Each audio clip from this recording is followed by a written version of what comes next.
no one is going to attack and harm you. Acts 18:10.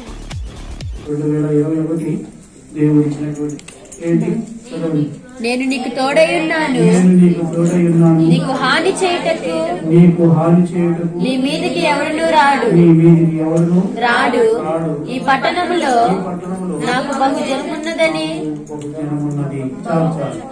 కదా, 3 విషయాలు ఇక్కడ ఉన్నాయి.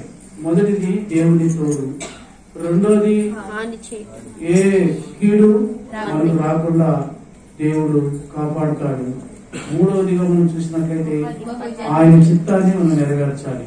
నేను చెప్పాను, సిద్ధపాటులో ఉన్నటువంటి ప్రధాన కారణం ఆయన చిత్తానుసారంగా మనం చేయటం.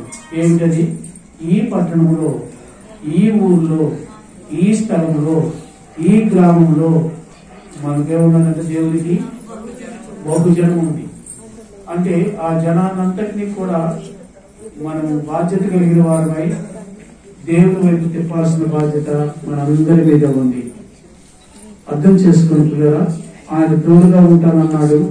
మనకు ఏ హాని రాకుండా ఏం చేస్తాడంటే ఆయన కాపాడుతానన్నాడు. ఈ వీధికి రాదు అంటూ ఉన్నాడు. ఆ తర్వాత మనం చూసినట్లయితే ఆయన ఉద్దేశం చెప్తూ ఉన్నాడు. ఈ పట్టణంలో, ఈ గాంధీనగర్ లో నాకు బహు జనం ఉన్నది. అంటే ఏం చేయాలా? బహుజనాన్ని మనం కదండి దేవుని కొరకు మనం సంపాదించాలి.